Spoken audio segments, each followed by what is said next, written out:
Proud boyfriend. Paulo, ipinost na si Kim Chu. Kinilig ang buong internet sa bagong post ni Paulo Avellino, ipinost na niya si Kim Chu. Proud boyfriend vibes na nga ba ito? Alamin natin ang buong detalye ng nakakakilig na revelation.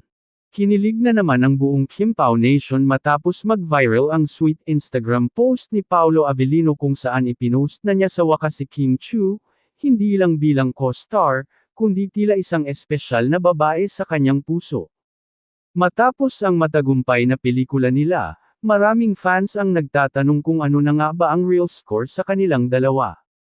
Pero nitong huli, tila unti-unti nang lumalabas sa publiko ang tunay na nararamdaman ni Paulo.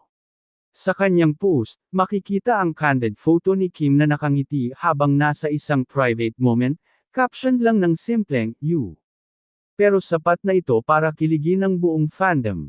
Hindi rin nagpahuli si Kim na nag-comment ng heart emoji, na lalong nagpasabik sa mga netizens. Mas mahigit, grabe, soft launch ba to o hard launch na? Kilig overload. Ang tagal naming hinintay to. Ayon sa ilang showbiz insiders, mas open na raw ngayon ang dalawa sa kanilang relasyon at pareho silang masaya at inspired sa isa't isa. Hindi man diretsahang inamin, tila actions speak louder than words na nga ang peg ng Kim Pao. Sa dami ng fans na sumusuporta, mukhang real to real na talaga ang love story ni Kim at Paulo.